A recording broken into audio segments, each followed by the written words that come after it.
Hi, good afternoon or good evening, good morning. Hi, everyone. Thank you for your interest in this abstract. This abstract is about linking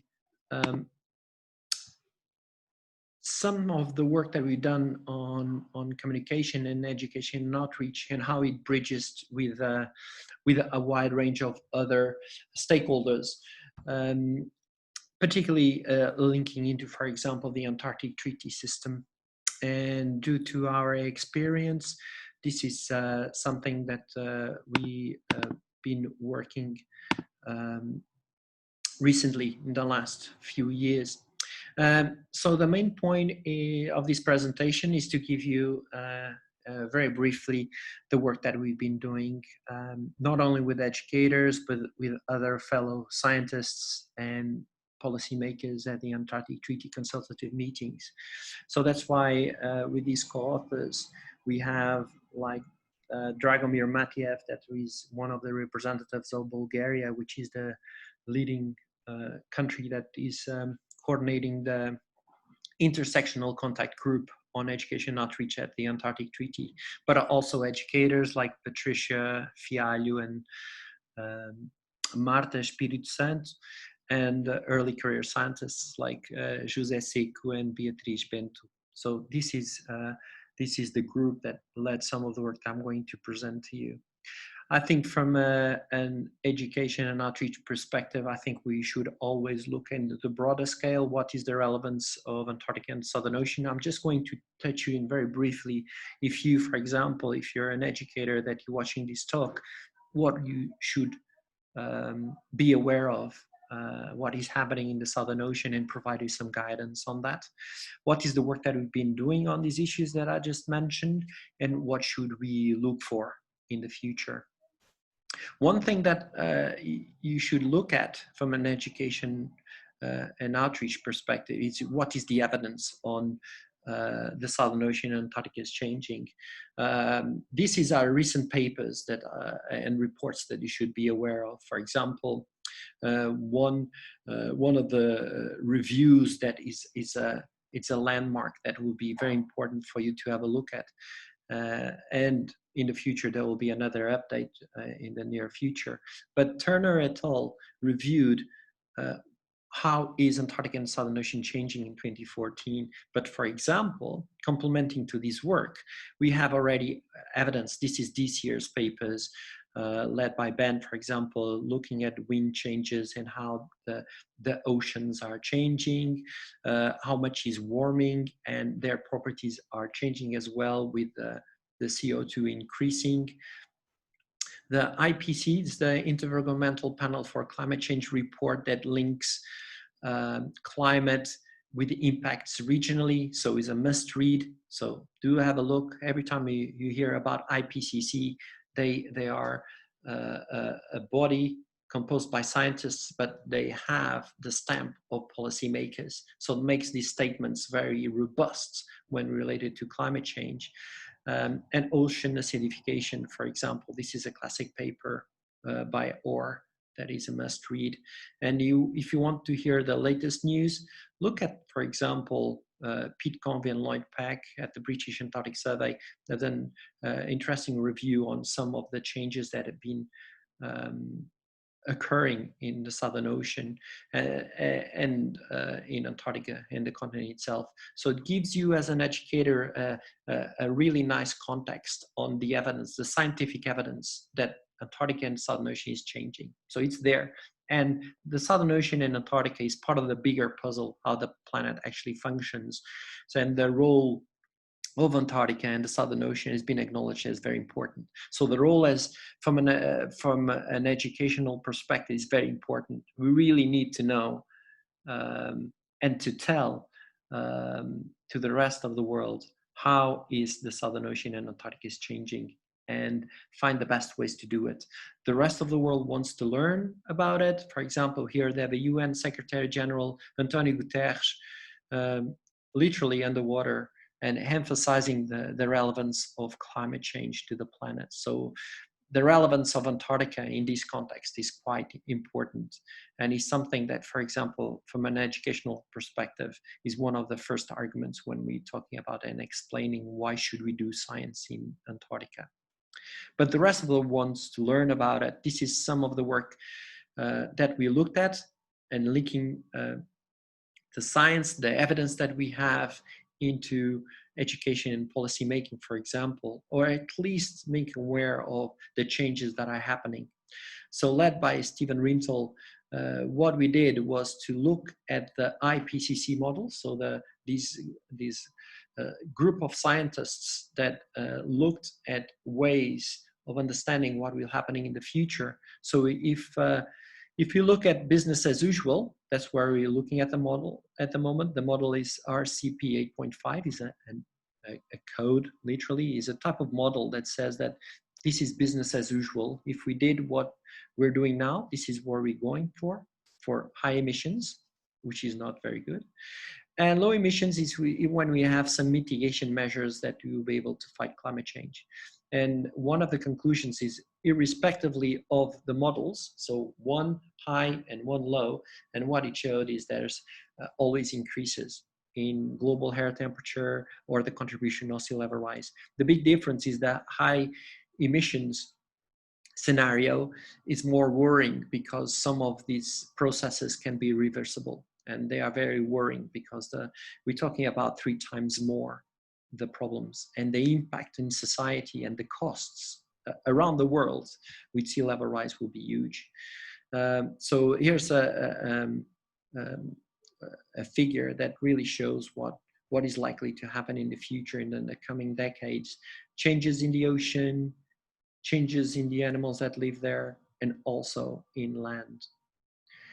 And what we looked also, it will make a shift. If things are getting to the worst scenario, or one of the worst scenarios, we will see that instead of fighting and providing mitigation measures, it's likely that there might be shifts in terms of policies that could be taking advantage of what is left in the Antarctic. So it's likely to increase even more fisheries pressure to exploit the area. So these changes, this is kind of an alert what we need to do. And the main conclusions, one of the major conclusions of this paper is to realize that Antarctica has major implications in the rest of the planet, that the Paris Agreement is something that we should look at. So although you're an educator and look at the Arctic and the Antarctic, for example, do look around and look what are the major international initiatives that could change the way we work, the way we live. Although we're looking at the COVID scenario, but for example, the Paris Agreement that already needs to be updated is something that we look at and should be improved, and actions need to be done in the next decade or so. Not doing so will have more and more costs, and the quality of life of everyone will be decreasing, and will be a worse place to live in. And the role of education outreach has been crucial on this. We've been working on this for quite a while, and the role of education outreach is very crucial.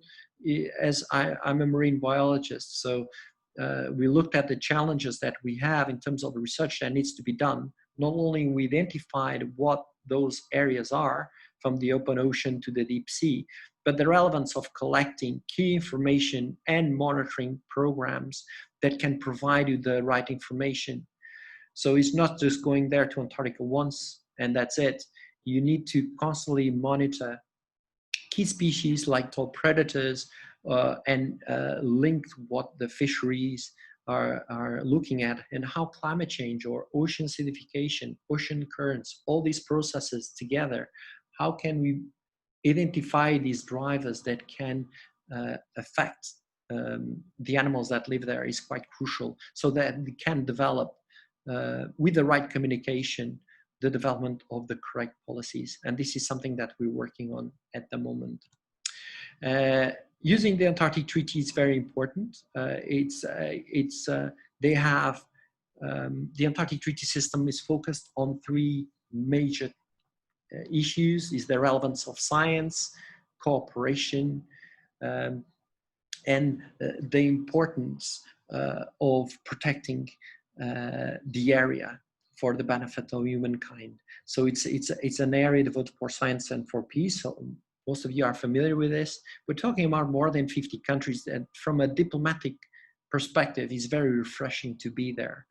And now there's been quite an increase, for example, in the amount of work towards contributing to the Antarctic Treaty. We just give you the example of our work in Portugal. You can see the number of papers increasing, even between years. We just joined in 2013, so the number of papers, this is the different type of papers that at the treaty will be discussed, and is just to show a level of contribution to the discussions, and this is the breadth of issues that we talk. So it's kind of like it's like providing an example on other countries could follow on looking at the relevance of their science and how can it be implemented into policy. And the partners and colleagues at the Antarctic Treaty will be very happy to help you.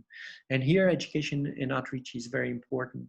We just we published a paper that showed how many papers that mentions education outreach at the Antarctic Treaty consultative meetings have increased since it started in the late 1950s, although it was enforced in 1961.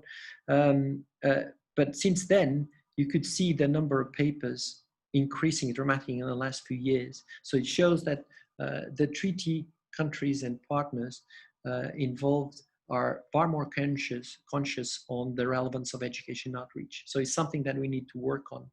And I and colleagues, and these we're talking about Bulgaria, UK, Belgium.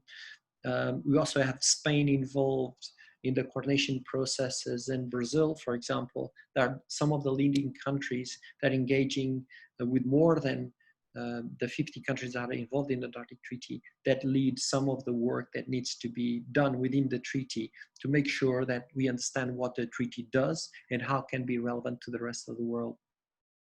Even our teams, we do it. This is one of the crucial events that we do every year, twice a year. Apex Polar Weeks, that with Polar Educators International we work together, and it works really well, engaging scientists that go to the polar regions with schools, but also with policymakers. Of course, being involved with the Antarctic Treaty also helps with the experience as a scientist, also as an educator, makes it very valuable, something that we need to promote even more. But this work of Polar Weeks for us has been fundamental as an international initiative that started from the International Polar Year, and merit here on Rianne Salmon, that is one of the coordinators of this session. And linking the science is another example that we did, and the value of Polar Weeks on linking scientists into schools, and it could show how constantly we reach more than around 100,000 students in the first 5 years, and breaching with other countries, including countries that are not at the Antarctic Treaty, but will be a great way to promote what we do there. So PEI, Polar Educators International, and APEX, Association of Polar Career Scientists, have been fundamental in all this structure.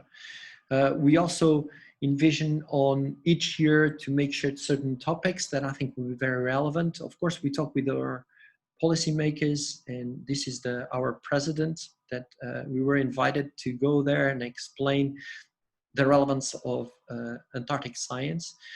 Also showing various initiatives that relates Portugal to the Antarctic. Fernando Magalhães was the man that 500 years ago circumnavigate, was the first circumnavigation around the planet to show that actually our planet was round, so it doesn't collapse and then we go into a big hole.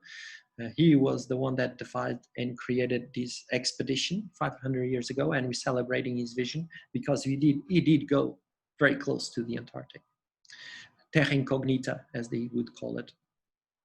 And just to finish it off, we have, there's various Polar Educators International workshops. The next one will be in Iceland. The last one was in the UK. And it really shows that the science into education is crucial, and we need more engagement from educators. And I think now we have the really nice framework to do more science about the education that is being done there. If you want to learn more, look at Rebecca's and Rianne's special issue that touches and reviews most of the education outreach that has been carried out in the last 10 years, celebrating what has been done in the International Polar Year. I hope I reviewed some of these issues that I think are very important for us, that are educators, scientists, and policymakers that are highly involved in showing what Antarctica is. Thank you so much. Thank you for your interest. And if you have any queries, yeah, just send me an email. Thank you for your attention. It was a pleasure.